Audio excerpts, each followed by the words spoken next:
I'm videotaping now.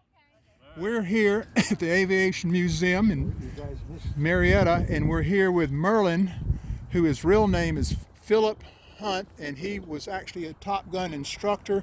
And you were there in 1975? 77, 78. 77 to 78.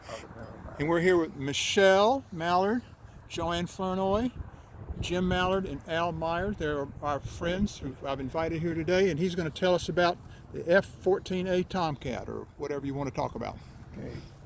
The F-14 was designed primarily for air superiority.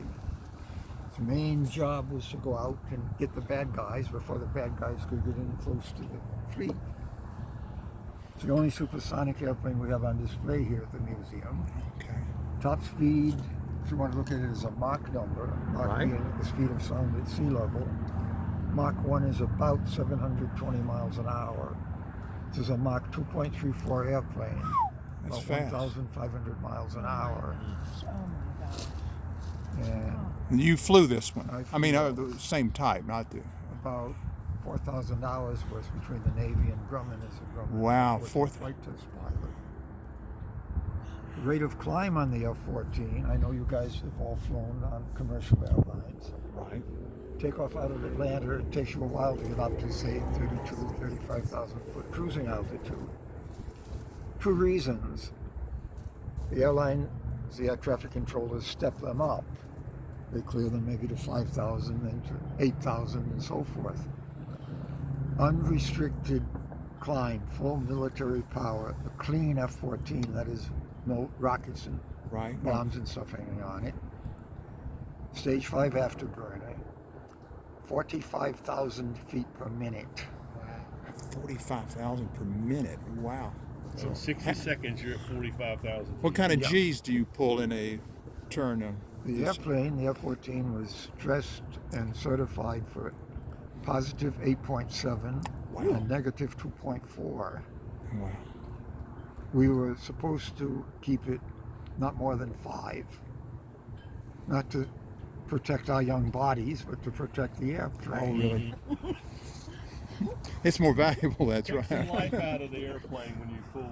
Average combat maneuvering, combat maneuvering, it's quite easy to pull 3, 4, even 5 Gs. You have to learn some exercises so you don't black out. Yeah. There's a special way of breathing. And also, Do you have a pressurized suit on? you have, well, you have what they call G-pants, G-pan, okay. Good. not G-string. Yeah. That's for the ladies, that's right. They inflate to keep the blood from pooling in your legs, Yeah. because that's the other way you black out. The blood all drains out of your head, and You can't see anymore. Anyway. Wow. You're an MIT graduate, I hear, too. Yeah. You're supposed to be academically smart in addition to be... I didn't start out that way. My grandfather was an alumni of MIT in Oh. mechanical engineering, and he had made some money along the way and donated stuff to MIT. I graduated from high school with a decent average. Where did you graduate from high school? Where? In Connecticut, Where in Connecticut? Middletown. Middletown, okay. It's about in the center of the state. Cool. And I graduated from high school there. Anyway, my grandfather got me into MIT. My freshman year, I thought it was party time. My grades were not that great. My grandfather called me back down to Connecticut one weekend, sit me down in his study, said, "Look, you little S-word. Explained I it got to you you. in, I'm paying the fare. You get back there and you knuckle down, or Yeah. you can walk away and become a bum." That's a good pep talk. That was good. So I did that. I listened to Granddad. Well, it worked. Graduated from college with a degree in electrical engineering. I'd been in Army ROTC, went in the Army as a second lieutenant in the Signal Corps. Communications, yeah. While I was in high school and college, my dad had been an Air Force pilot. A couple of his buddies that got out before he did started an FBO and flight school at a little grass strip airport in Connecticut. Wow.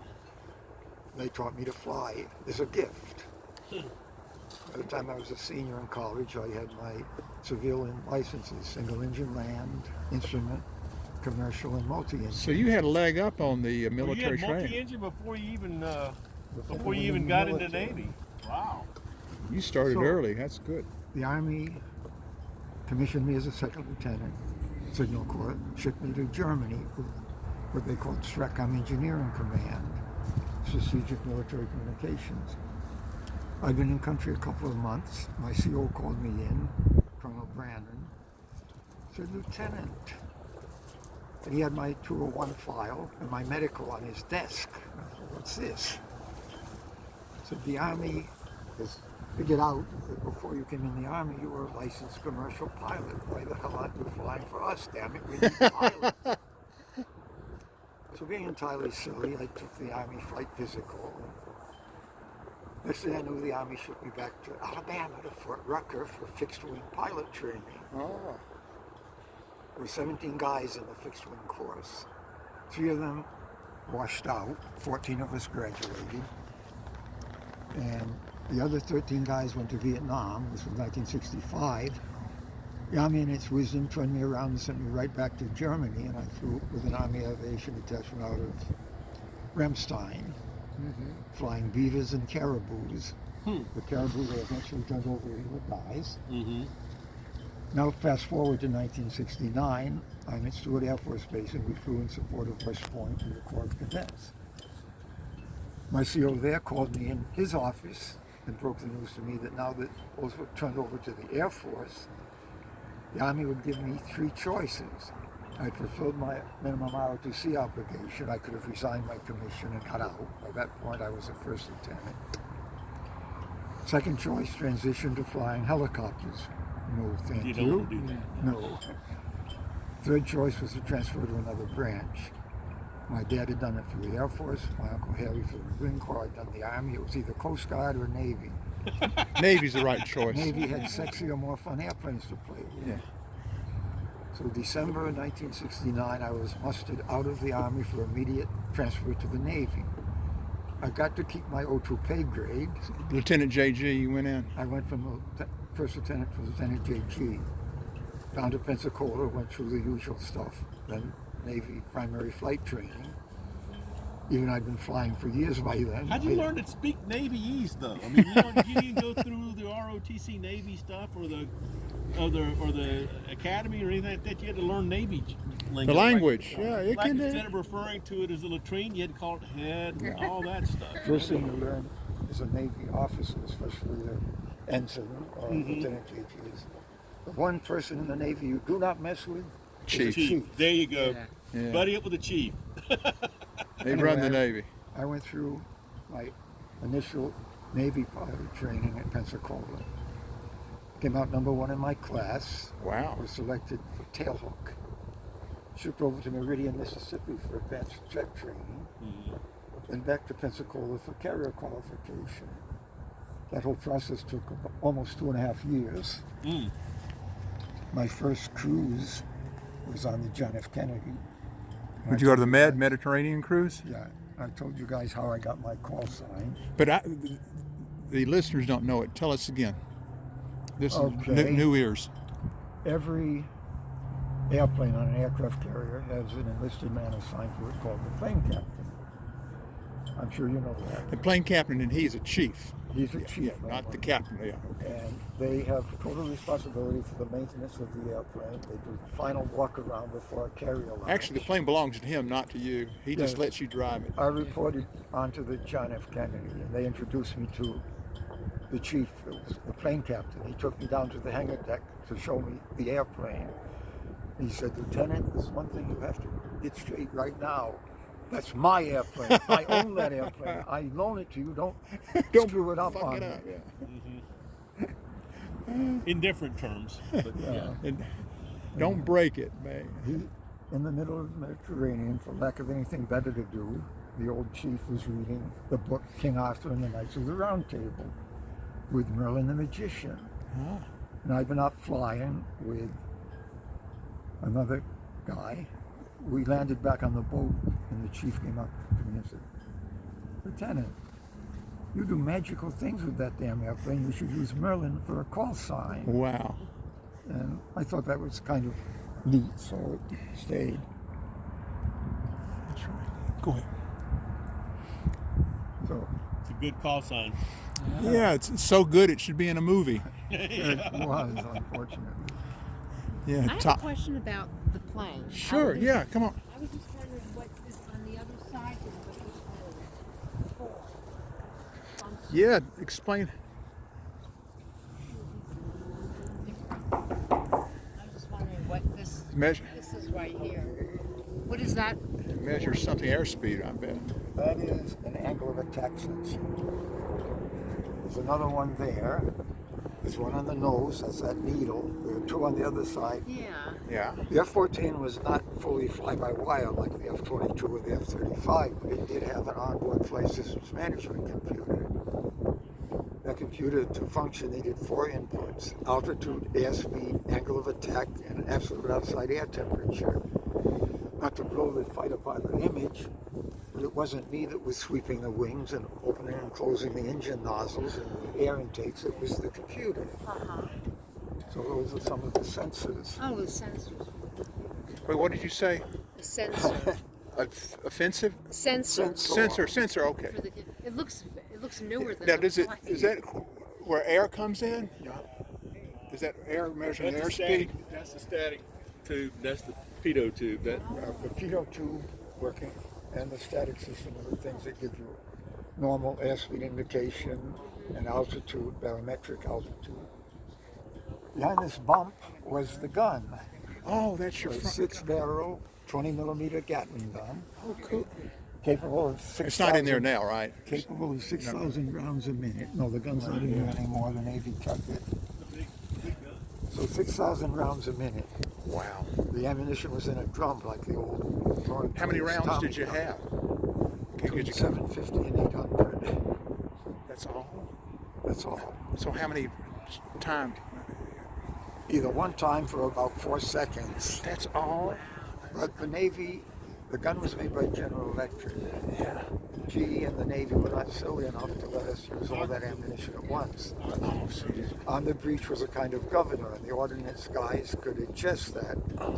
to restrict how so you don't blow it all at Somewhere- one yeah, time. somewhere between 20 and 50 rounds, and it would stop. Oh, it's like a burst and then it Yeah, stops. so one reason so you didn't overheat the gun barrels. Right. Other reasons so us dumb old pilots wouldn't use up all the ammo at once. Yeah. Interesting. I did not know that. Story of that one. We also, at my vintage, carried 3 different air-to-air missiles. Carried the AIM-9 Sidewinder, which was a heat seeker. Right. It had a range of 10 miles, accurate probably out to 6 or 7 miles. So you had to get right behind somebody to get Yeah. close in to. Yeah. We carried the AIM-7 Sparrow, which had a range of 30 miles and was passive radar guided.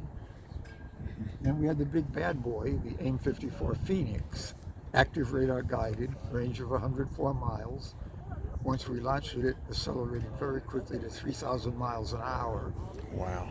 and gave us the capability of what the Air Force nowadays calls an over-the-horizon kill.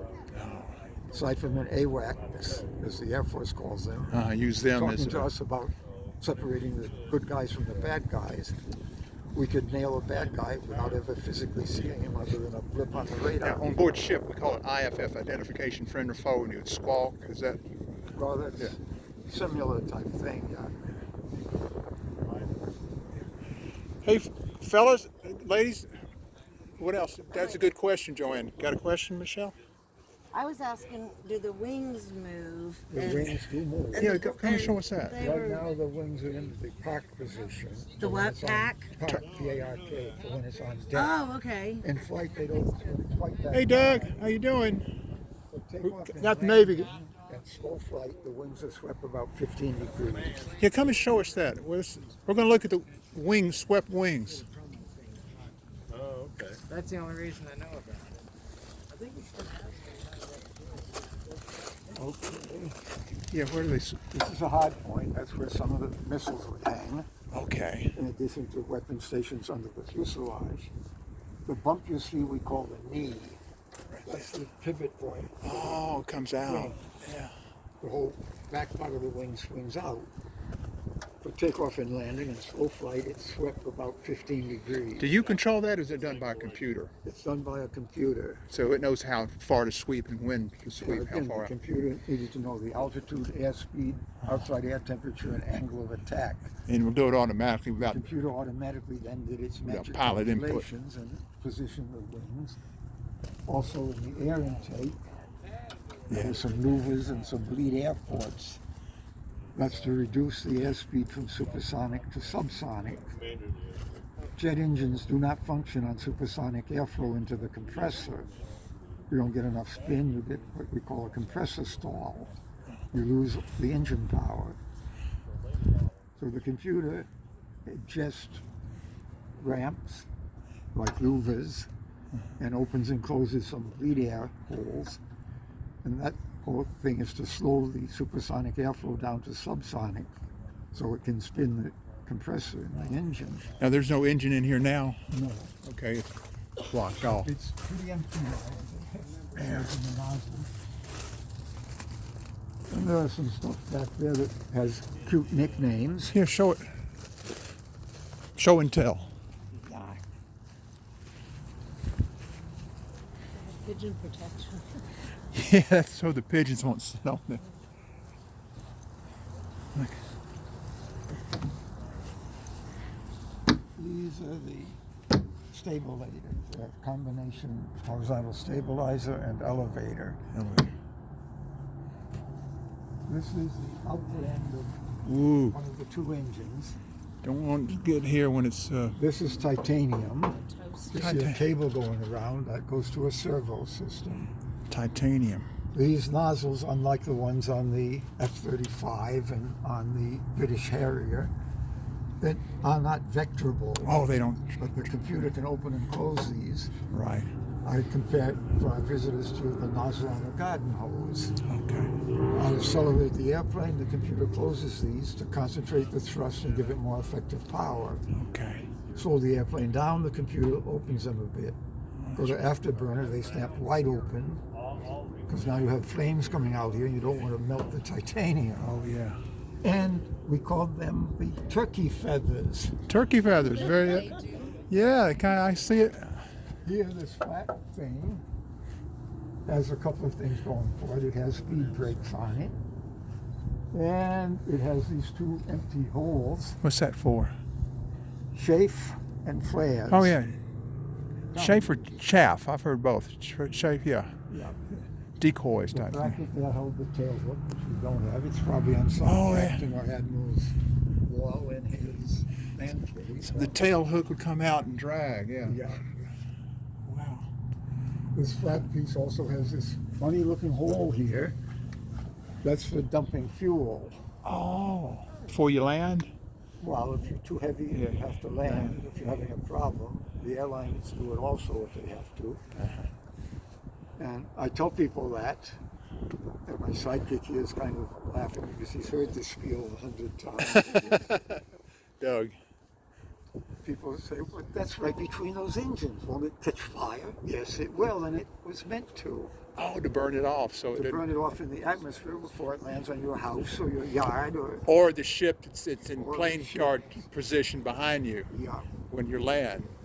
Or if you dump fuel, it'll go. It dumps it on a Engines are still destroyer. running. You put some power on it, you start dumping it, it comes out and it bursts into flames. Okay. It's a big long trail behind the airplane. Big flame. Wow. Anyway, this whole unit, does it look like anything to you all?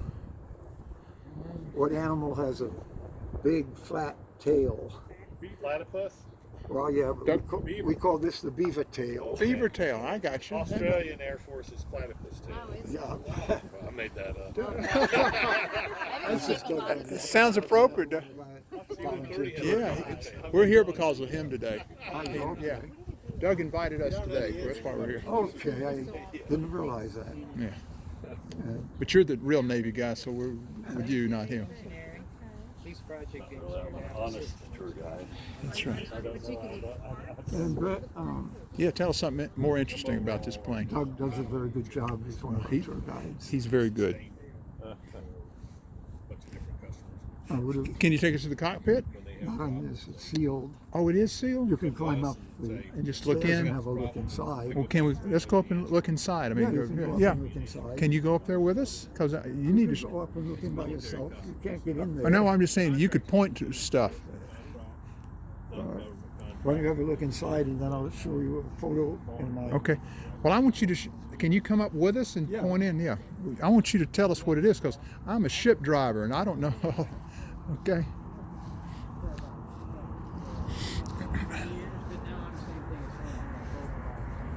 I could tell you about the helm and the lee helm and about screws and right standard rudder, steady on course 090, but I don't know much about planes.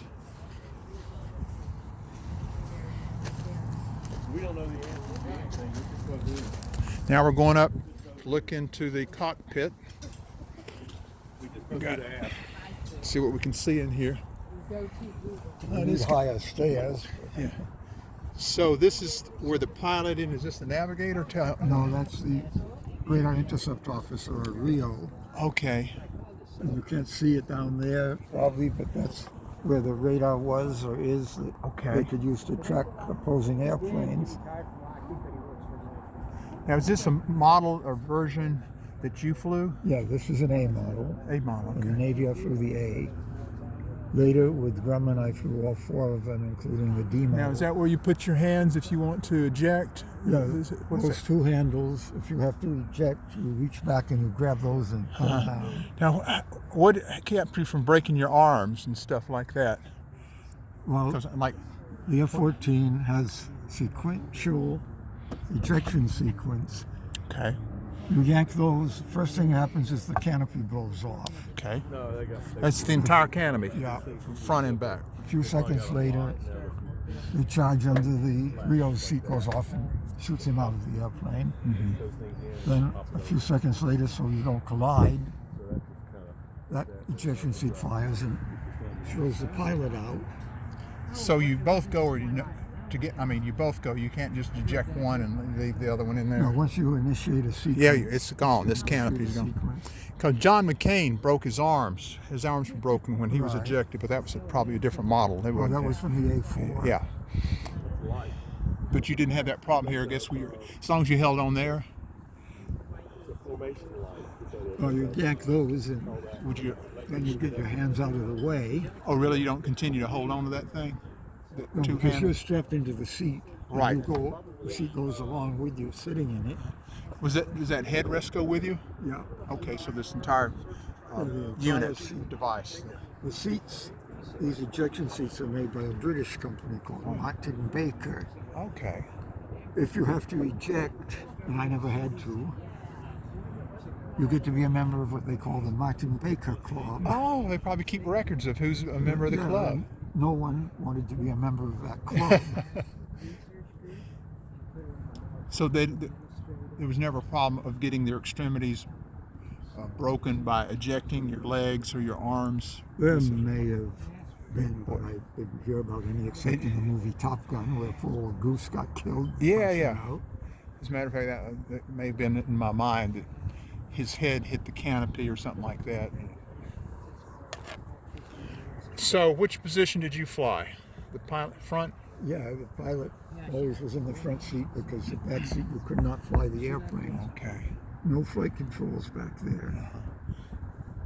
Now, how did you see if a plane was behind you? You literally had to turn your head. I had, and you can see some rearview mirrors. It was a river, but you didn't have like a computer screen. I guess you didn't have computer screens No. back, like a backup camera. No, not on this.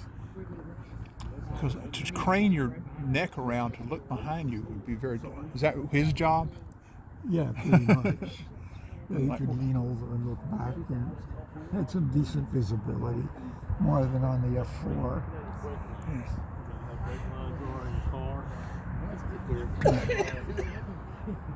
And so your name was on the side, painted on the side of the plane that you had during the med cruise. It was during the cruise. It probably got some other name Yeah. on it afterwards. But you were assigned the same plane Right. You for your fly- 6 months med right, cruise. You fly the same plane, have the same plane captain keeping you honest.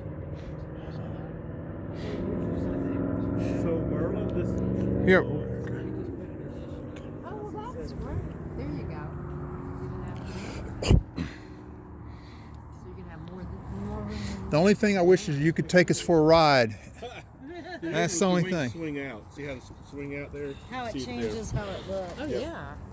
Really does. So what is this under the nose? Is that an IR search and track or? It depended on the vintage. This is an A model, so that would have been nothing in there but an electronic calibration antenna. Counterman. The newer ones, especially the F14D, the Super Tomcat, some of them had a double unit under there with high-resolution TV and forward-looking infrared. Okay, but that was countermeasures, Yeah, The A model electronic that was strictly countermeasures. Electronic Okay. countermeasures antenna.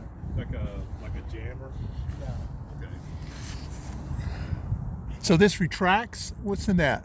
Is this for what's in the Is anything stored there, or is just so we can see the inner workings? That's right. Oh, this is for the Landing gear. landing gear. Landing gear comes forward? Yeah, the landing gear holds forward. Yeah, okay, that makes. The bar here goes up.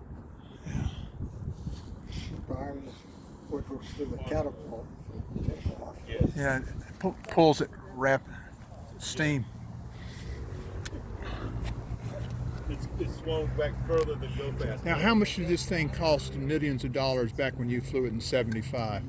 10 million, 5 million? At least. See, on board ship, the Harpoon missile cost $1 million each. When I was on it, we never shot it, and I often wondered if it would ever work. As a Navy pilot, I got to This one had fly Phoenix. one and only one AIM-54 Phoenix. Okay. The AIM-54 was $477,000 a Yeah. piece.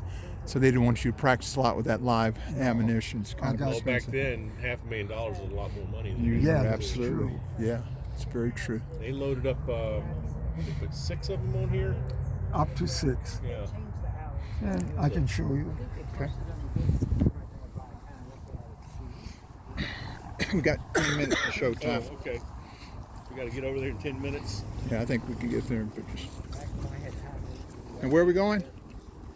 Oh, you go. Oh, your book. Yeah, yeah. Let's see your book. Phoenix. Those are my Army wings and my Navy There's your wings. And when did you earn your wings first? In Oh, the it Navy. has Army wings Those there. are the Army. Army. Yeah. And then His Army and his Navy. That's the Navy. did you get that once you finished Pensacola Flight School? Yeah. That's my last pair. My wife and I have a couple of neighbors, and their son, about half a year ago, graduated from Navy primary down at Pensacola. Oh, so he had a new set of wings. his Huh? parents invited my wife and I to go down for that's the great. boys' graduation. Nice. And I took a set of my Navy wings and pinned on him. Oh, wonderful. Oh, cool. That was nice. It's kind of an old custom. Yeah. Yeah. Okay, so someone asked how many missiles. Wow. Wow, look at him. Here you've got 6 Phoenix. You could put a couple of sidewinders on those 2 weapon stations. Now, as did well. that interrupt the airflow and make it more difficult to maneuver? You got all these things sticking out; they're not covered. I Well, mean, they're all pretty aerodynamic. So yeah, but I didn't know whether it adds drag. it interfered with your maneuverability. With When I told you guys maximum climb of about 45,000 feet a minute, that's without all that stuff hanging on it. wow. The Phoenix was a predecessor to the AMRAAM. It was before the AMRAAM. Well, the Phoenix was an air-to-air missile. Mm-hmm. Phoenix originally was intended to go on the F-111. Mm-hmm. That's what it was designed for. They ran into a problem. The F-111 also had sweepable wings. Mm-hmm. The hard points on the wings were on the part that swept. Mm-hmm. Oh. So the engineers They had to tried pivot those, yeah. to make them so they'd pivot, and that didn't work worth the crap. Yeah. So finally someone decided the heck with putting them on the 111, we'll put them on the 14 because here the hard point is on the non-movable part of the wing. Mm-hmm. Wow. That's takeoff. That's for takeoff, and you can see the wings are not swept very far. This is an intercept of a bear. No, Oh, that's not yeah, my Russia. airplane. That was a West Coast Let me squadron. get a picture of that. That's the Bear. That's the It's a bear. Soviet bomber, huh? I remember that The term. evil empire. That's right. Yeah. That's right. A couple of us got to intercept a bear over the Mediterranean, Yeah. but that's not this one. Something I don't remember what the number was. This was an intercept about 50 miles off Alaska. Alaska, okay. Wow. And you would ask about the flight deck. This is the radar intercept officer's cockpit, the back Okay, cockpit, yeah. and all of the instruments Controls that he and or she got to instruments. play with. Wow.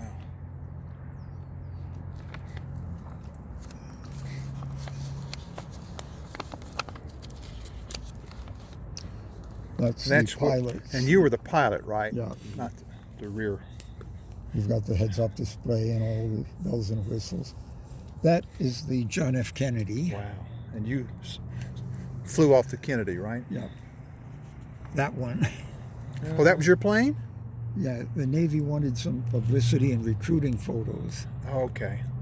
Out here was a Navy supply plane, I guess a Greyhound, turboprop with a couple of Navy photographers. Wingman and I got to go up and just fly circles until Wow. they got what they thought was a good photo. Yeah, that's a good one, right? E2, or I guess it was a C2 Greyhound, right? Yeah. Uh, This is the actual cockpits. That's the front seat with the heads-up display. That's the back seat. On the D model, the Super Tomcat, the guy or lady in the back seat on this radar scope Yeah. could track up to 17 opposing airplanes at a once? time and select 6 of them to shoot missiles at. So pretty capable. On board ship, our radar and CIC, we call them bogies. Is that what you call Yeah. them? Bogies.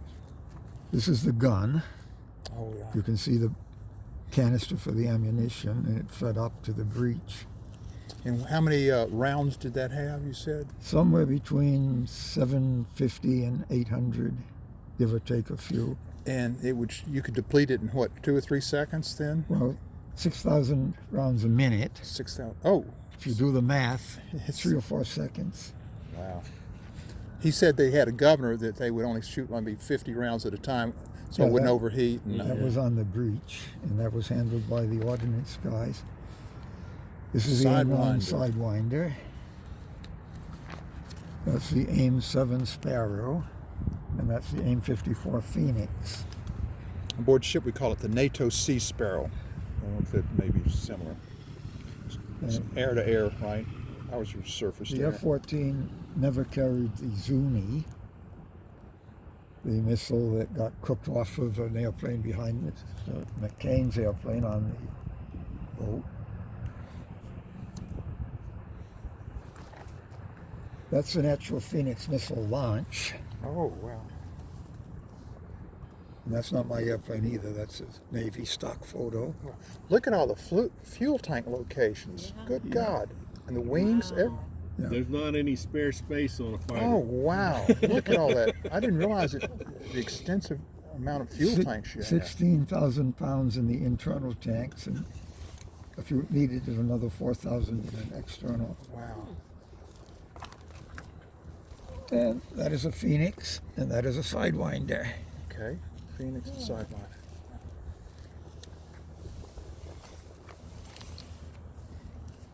This is how the air intake for the engines work, and I told you guys it has to be slowed down to subsonic.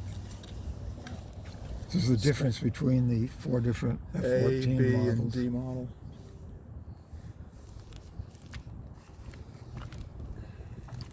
The F-14D specifications. This is the metal makeup for when we get aeronautical engineer types in here that are curious. A lot of it's titanium. Aluminum too? You said titanium? Yeah, it's got a it's Oh, all steel, color-coded. aluminum, titanium, and Some boron. of it, the horizontal stabulator back there is boron fiber. Wow.